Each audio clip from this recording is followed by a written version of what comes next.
네, 안녕하세요. 3일회계 법인 글로벌 시마스 팀에서 근무하고 있는 남승수입니다.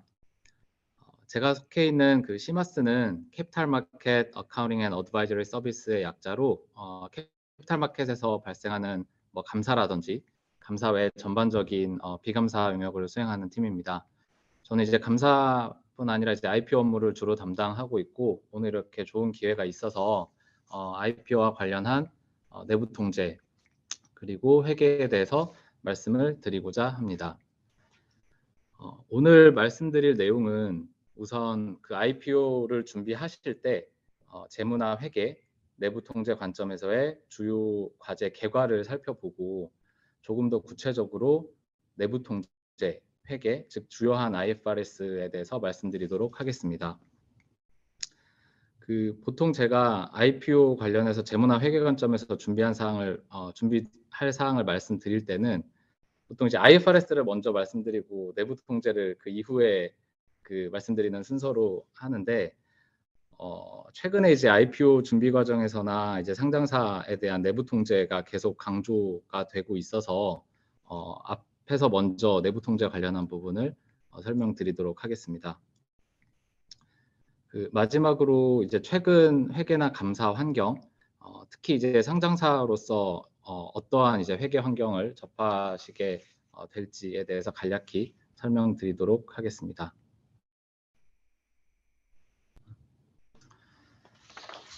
IPO를 준비하는 과정은 전사적인 노력이 필요하죠. 이 중에서 특히 회계나 이제 내부 통제 관련한 사항이 시간이 가장 많이 소요가 되는 부분입니다. 지정감사도 받아야 되고요. 그래서 회계와 통제, 내부 통제 관련한 주요 4대 과제를 정리를 해서 로드 투 IPO로 이름을 붙여봤습니다. 우선은 조직을 정비를 하고 내부 통제를 구축을 하셔야 합니다. 회사에서 이제 IPO 준비를 총괄하실 인원, 그리고 담당하시는 부서를 정하셔야 되고, 이제 주관사와 주관 계약을 체결을 하셔야 되고요.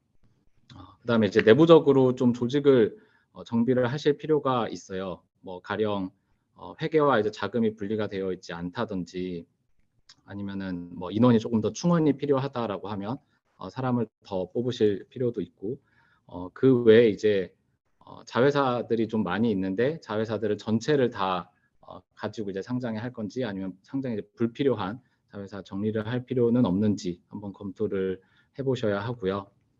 그다음에 이제 내부 통제에 대한 구축이 필요합니다. 뭐 뒤에서 조금 더 구체적으로 말씀을 드리겠지만, 내부 통제 관련해서는 이제 2023년부터 모든 상장사가 외부 감사인의 내부회계 관리 제도 검토해서 감사로 인증 수준을 높여서 진행을 하셔야 돼요. 그래서 내부 통제 구축 단계에서부터 조금 더 타이트하고 철저하게 준비를 하셔야 될 것 같습니다. 뭐 단순히 이제 IPO를 하기 위해서 상장 심사를 받기 위해서 내부 통제를 구축을 한다라기보다는 이제 회사 자체 이제 자금을 관리를 하고 자산을 보호하고 조금 더 이제 업그레이드된 회사 관리 체계를 위해서 좀 실질적인 내부 통제 강화를 하는 기회로 삼으시면 좋을 것 같습니다. 두 번째는 IFRS에 대한 전환 작업이 필요하고, 전환을 하시면서 좀 최적 재무 구조를 수립할 필요가 있습니다. 뭐 이미 다 잘 아시겠지만 IFRS, 한국에서 이제 도입한 KIFRS는 굉장히 이제 원칙 중심의 회계 기준이에요. 쉽게 얘기해서 어떤 거래에서 어떻게 회계 처리하라라고 단순하게 이렇게 답이 나와 있는 게 아니라 좀 기준서 자체가 제너럴하게 적혀 있습니다. 그래서 회사의 판단과 해석이 굉장히 중요하고요. 그렇기 때문에 동종업계 프랙티스가 어떠한지, 그다음에 이제 회사의 매니지먼트 포지션이 어떠한지, 레셔널이 어떠한지에 대한 준비를 좀 잘 하셔서 최적의 이제 회계 정책을 수립을 하셔야 합니다. IFRS를 최초 채택할 때는 면제 조항이 있고 선택 조항이 있는데요. 이 부분도 우리 회사의 최적 재무 구조가 어떻게 될지를 잘 고려를 하셔서 어떤 기준서를 채택할지를 선택을 잘 하셔야 합니다. 그리고 이제 RCPS나 CB가 발행되어 있는 회사들도 많은데 이 부채냐 자본이냐로 갖는 분류가 기준서에서 요건이 있기 때문에 만약에 이제 부채 비율을 신경을 쓰신다면은 자본 요건을 만족하실 수 있도록 계약 단계 또는 감사를 받기 전에 회사의 이제 논리를 잘 준비를 하셔야 될 것 같습니다. 그리고 이제 IFRS 재무제표가 작성이 되면 외부 감사를 받으셔야 되는데요. 그 이제 최유리 이사님께서 설명해 주셨듯이 최근 3개년 사업연도에 대해서 감사를 받아야 하고 가장 최근 사업연도에는 무조건 적정 의견이 나가야 합니다. 그리고 최근 사업연도 직전 2개 사업연도는 감사 범위 제한 빼고는 적정 또는 한정까지 허용이 되고 있습니다. 이제 지정감사를 받으셔야 되는데 최근에 지정감사가 굉장히 좀 타이트해졌어요. 그래서 저도 뭐 제가 아는 다른 회사라든지 아니면 이제 주관사라든지 아니면 그 회사 IPO를 준비하는 회사에 이제 투자하신 분들 한테 간혹 그 문의를 받거든요. 뭐 지정감사를 받고 있는데 이렇게까지 해야 하냐. 그래서 뭐 제 개인적인 이제 뭐 대응 방안이라든지 의견을 드리기는 하는데 그럴 때마다 이제 느끼는 거는 지정감사의 깊이가 조금 많이 심화가 되고 있다라는 것을 좀 느끼고 있습니다. 그래서 여기서 혹시나 이제 IPO 준비 과정에서 조금 딜레이가 되거나 아니면 계획이 이제 좀 변경되지 않도록 하기 위해서는 외부 감사 대응에도 준비를 잘 하셔야 될 것 같습니다. 그리고 나서는 이제 IPO 관련한 서류를 작성을 하셔야 될 텐데 예비심사 청구서라든지 유가증권 신고서 작성을 하실 때 그 많은 그 재무 정보가 들어가죠. 그래서 감사 보고서 안에 있는 재무 정보도 있을 수 있고 그 외에 있는 그 재무 정보까지 포함이 되니까 잘 이제 추출이 돼서 작성이 될 수 있도록 준비를 하셔야 되고 그다음에 그 유가증권 신고서에 들어가는 그 재무 정보에 대해서는 외부 감사인이 확인 서한을 작성을 해줘야 합니다. 그래서 증권 신고서가 제출될 때는 확인 서한도 같이 제출이 되고 주관사 실사라든지 거래소에서 심사가 진행 중에는 많은 질문을 받게 되실 텐데 그 질문의 또 많은 부분이 재무와 관련한 부분이기 때문에 이 전반적인 부분에 대해서 재무 회계 쪽 담당 인원이 준비를 잘 해주셔야 될 것 같습니다. 그 다음은 내부 통제 관리 제도에 대해서 조금 구체적으로 살펴보도록 하겠습니다. 그 재무보고 내부 통제라고 얘기도 하고요.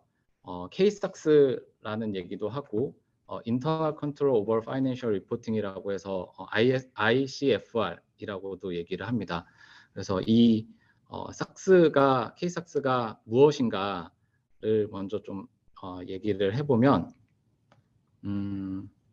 저는 내부 통제를 재무보고의 공정이라고 좀 이렇게 표현을 하고 싶어요. 그래서 만약에 제품을 생산하는 회사라고 하면 그 제품을 생산하기 위한 공정이 있잖아요. 그래서 제품 공정이 잘 되어 있으면 깨끗하고 깔끔하고 로스가 없이 잘 되어 있으면 제품의 퀄리티가 올라가게 되는 거고 제품의 퀄리티가 결국 그 브랜드의 그 높은 명성을 달성을 할 수 있듯이 재무보고 관점에서도 재무보고의 공정이 잘 되어 있으면 즉 내부 통제가 구축이 잘 되어 있고 운영이 잘 되면 재무보고의 퀄리티가 올라가고 이 말은 작성된 재무제표의 수준이 올라가고 감사를 받을 때 이제 수정사항이 나오지 않게 되고 그렇게 되면 결국은 회사의 레퓨테이션이 올라가는 결과를 가지고 오게 된다고 믿고 있습니다. 그래서 KSAX에 대해서 외부 감사인이 이제 감사를 해서 감사 의견을 제시를 하는 것은 마치 그 공정에 대한 인스펙션을 하는 업종들이 있잖아요. 의약품이라든지 뭐 반도체라든지 화장품이라든지 그래서 그런 GMP 실사를 받는 것과 좀 유사하다고 생각하면 이해가 쉬우실 것 같습니다. 그래서 그 재무제표가 재무보고 전 과정의 이제 결과라고 한다면, 그래서 과거에는 그 결과물인 재무제표, BSPL, 뭐 현금흐름표, 자본변동표, 주석이 잘 작성되어 있는지 결과만 봤다면, 이제 앞으로는 그 결과가 나오기 위한 과정까지도 잘 되어 있는지를 외부 감사인이 감사를 하도록 되어 있습니다. 그래서 그 재무보고라는 거는 사실 굉장히 그 전사적인 프로세스가 다 포함이 되어 있는 개념이거든요.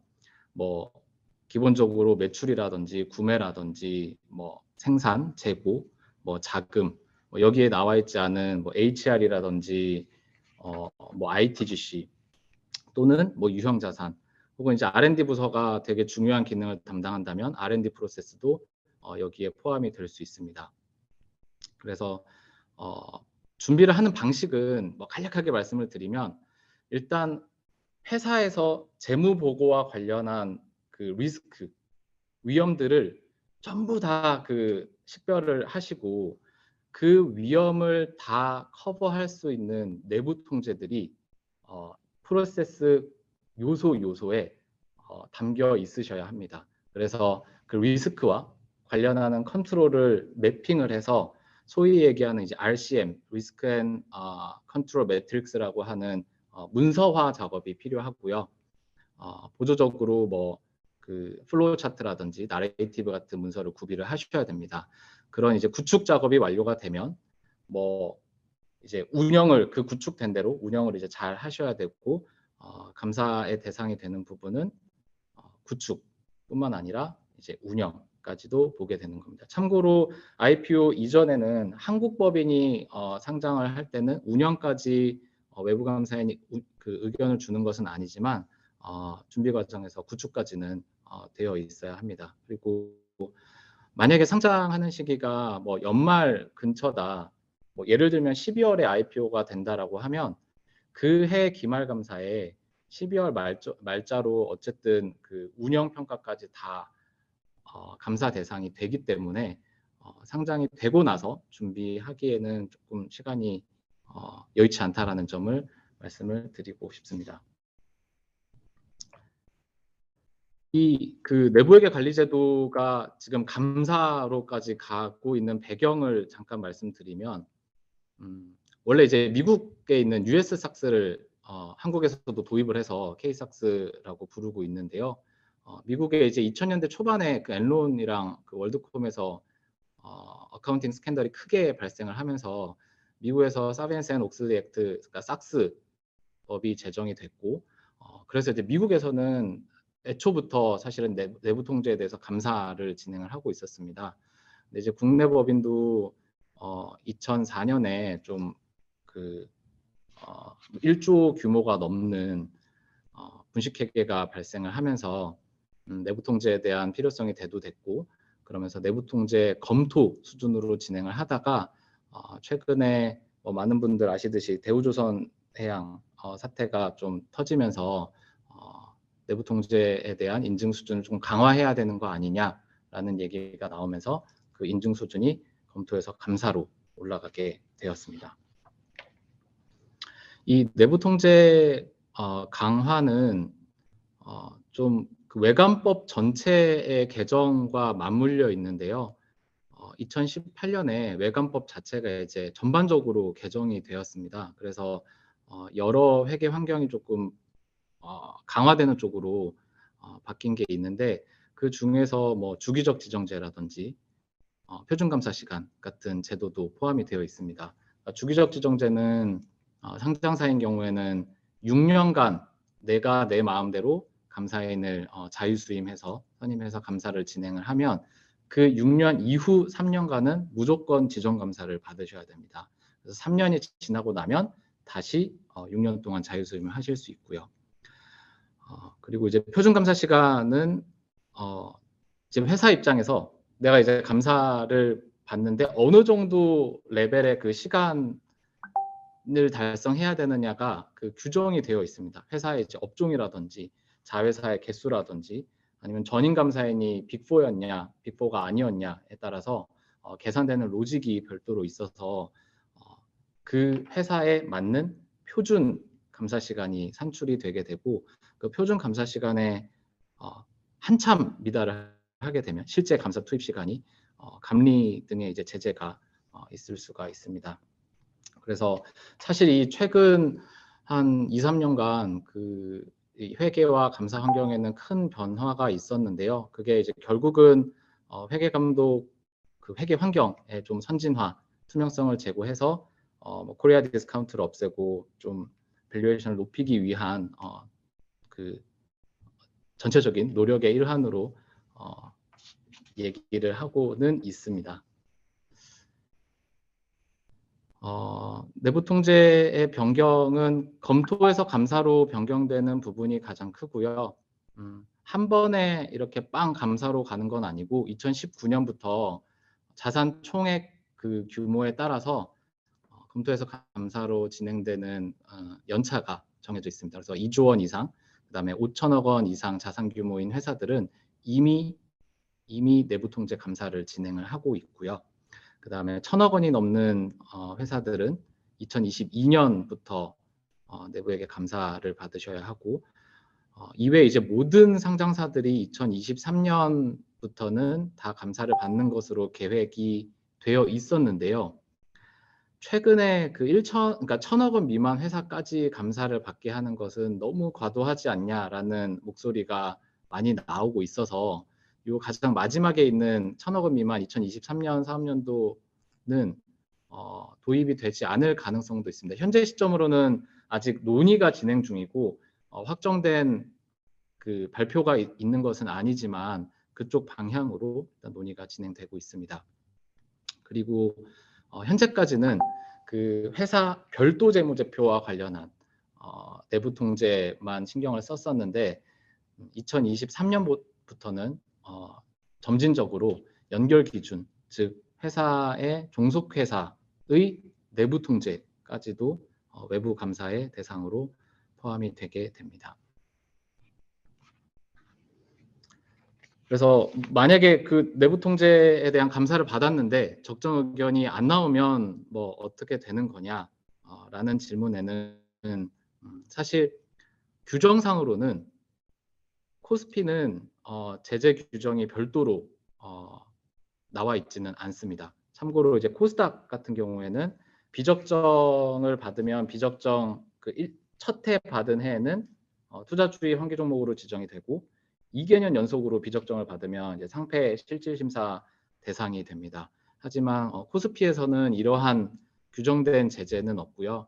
대신에 뭐 당연히 비적정이 이제 공시가 되게 되면 회사의 이제 레pu테이션이라든지 주가라든지 아니면 자금 조달이나 뭐 감리 등의 위험이 발생하게 될 것으로 예상을 하고 있습니다.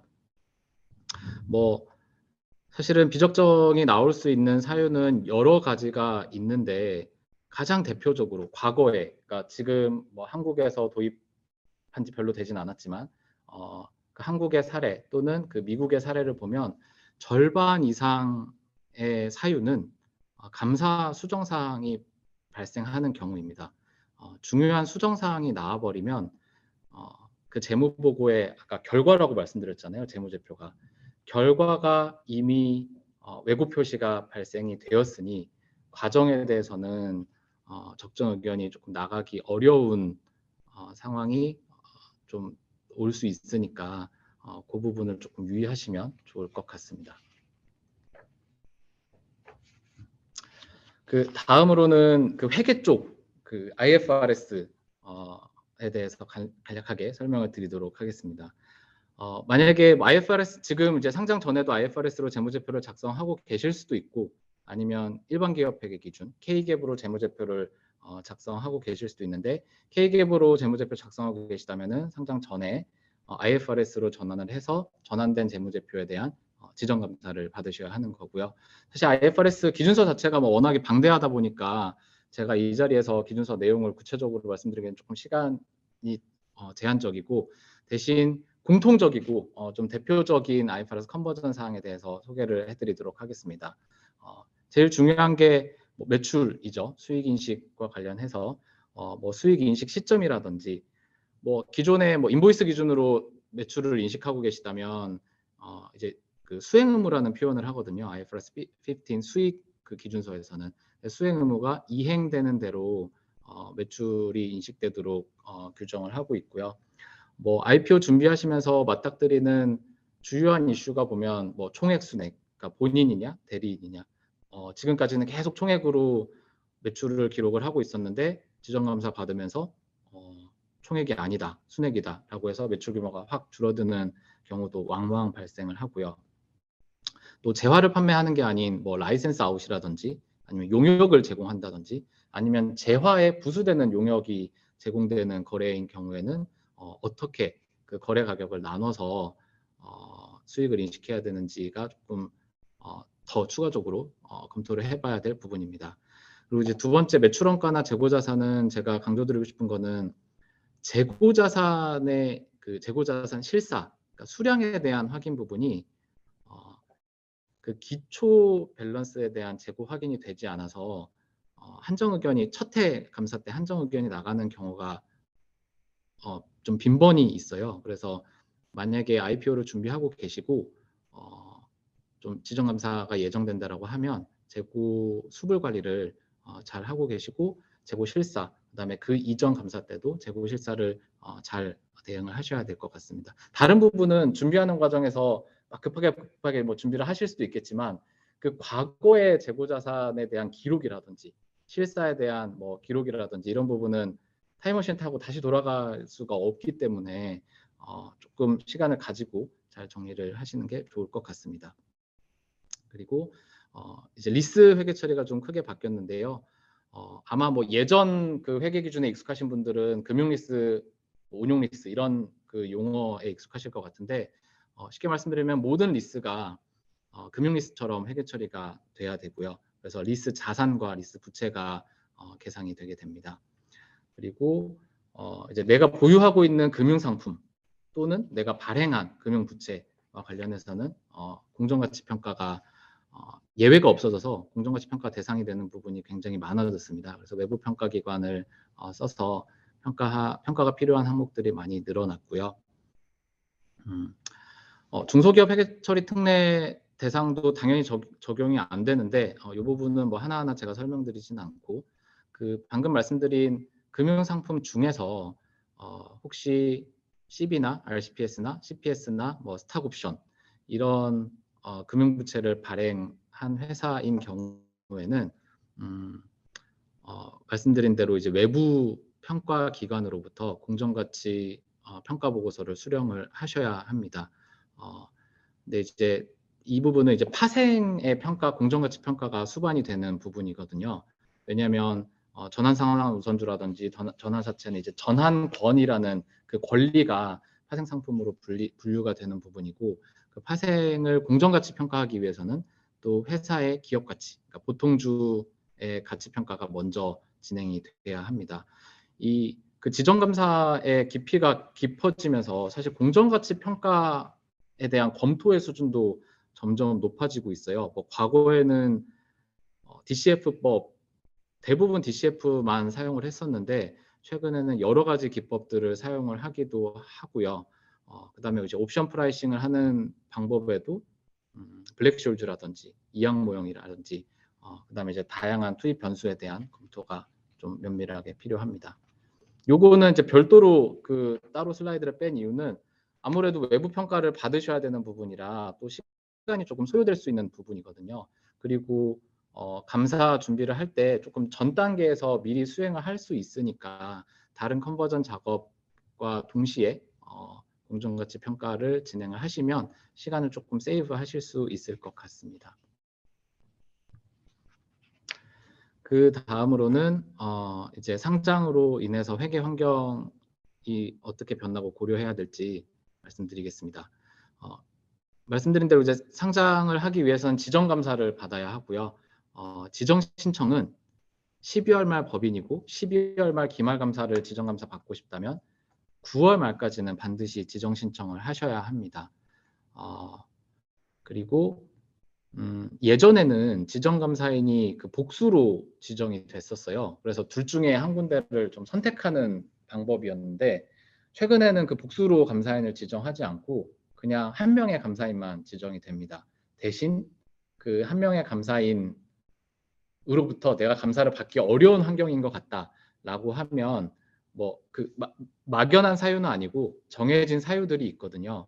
뭐 예를 들면 회계법인이 지금은 이제 그룹으로 나누어져 있어서 나는 조금 더 높은 그룹 혹은 그 하위 그룹의 회계법인한테 받는 게 더 적절할 것 같다라고 주장을 하신다든지, 아니면 나의 이제 모회사가 어떤 특정 감사인이랑 감사를 진행하고 있는데 그 모회사 감사인과 일치시켜 주세요라는 요청을 하실 수 있고요. 혹은 그 감사인이 지정감사라고 너무 과도하게 감사 보수를 요청을 하는 경우에도 재지정 신청이 될 수 있습니다. 물론 이제 2021년 만약에 지정감사를 받으실 때 한번 받으시고 2022년 중에 한 번에 IPO 성공하시면 가장 좋겠지만, 혹시나 IPO가 조금 딜레이 되는 경우에 다시 지정감사를 신청하실 때는 그 전에 받았던 지정감사인이 배정이 되게 됩니다. 아까 외관법 개정에 대해서 간단하게 말씀을 드렸었는데 일단 감사인의 독립성이 굉장히 강화가 돼서 요새는 감사인이 재무제표를 잘 작성을 해주질 않아요. 이게 사실 뭐 요새가 아니라 과거에도 뭐 그랬으면 안 되는 건데, 사실 뭐 좀 그냥 실무적으로 많은 도움을 드리고 했는데, 최근에는 그런 부분이 좀 강화가 돼서 프라이빗 어카운턴트 PA를 많이 선임을 해서 재무제표 작성하시는 좀 추세고요. 그다음에 이제 감사를 받기 전에 감사 전 재무제표를 증선위에다가 그 서버에다가 이제 올려놔야 됩니다. 그래서 감사 중에 재무제표가 작성이 되기는 조금 어려운 구조가 됐고요. 다른 부분들은 이미 설명을 드렸기 때문에 넘어가도록 하겠습니다. 그리고 또 상장사가 되시면 이제 핵심 감사 제도라고 해서 키 오디트 매터라고 해서 이 부분 이제 감사 보고서와 관련한 부분인데, 사실 이제 감사 보고서를 보시면 원래는 이제 감사 보고서는 그 한 장짜리 혹은 두 장짜리가 간단하게 붙었고 뒤에 회사의 재무제표가 쭉 길게 이렇게 붙었었는데, 감사 보고서 안에 좀 내용이 추가가 됐습니다. 이 회사 감사를 함에 있어서 정말 핵심적인 그 부분이 어디냐, 왜 그 핵심적인 부분이라고 생각을 했느냐, 그리고 그 핵심적인 부분을 어떤 절차로 감사를 했고 결과가 어떠했느냐를 구체적으로 감사 보고서에 담도록 되어 있습니다. 그래서 예전에는 그냥 감사 의견이 뭐 적정입니다, 뭐 비적정입니다라고만 기재가 됐다면 간단하게, 그럼 그 구체적인 절차가 같이 포함이 된다라는 점을 참고하시면 좋을 것 같습니다.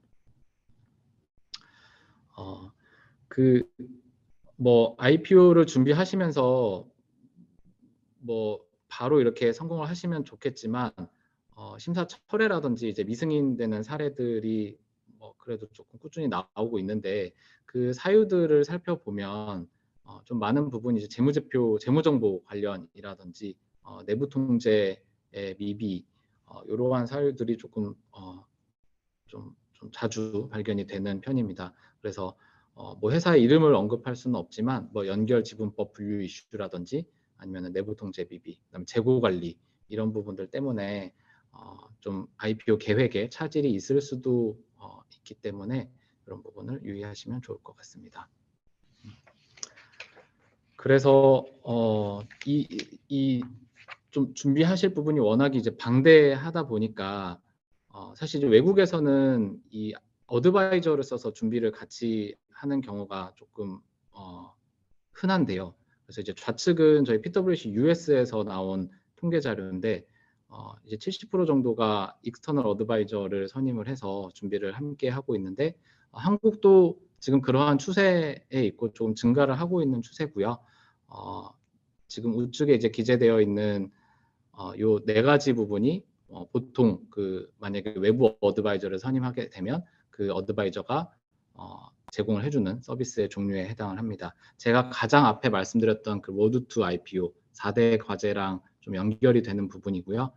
재무제표 작성, 내부통제 구축, 운영 지원, 그다음에 뭐 지정감사 대응, 그다음에 이제 뭐 전반적인 서류 작성에 대한 지원, 이런 부분을 제공을 하니까 그 회사 그 내부적인 인력의 상황과 계획에 따라서 같이 염두를 해 주시면 좋을 것 같습니다. 네, 참고로 저희 3일회계법인에서도 다 제공하는 서비스니까 참고하시면 될 것 같습니다. 시간이 워낙 그 타이트해서 제가 좀 굉장히 중요한 부분 위주로 빠르게 설명을 드렸는데요. 혹시나 좀 추가적으로 궁금한 사항 있으시면 연락 주시면 답변 드리도록 하겠습니다. 네, 제가 준비한 사항은 여기까지입니다. 네, 감사합니다.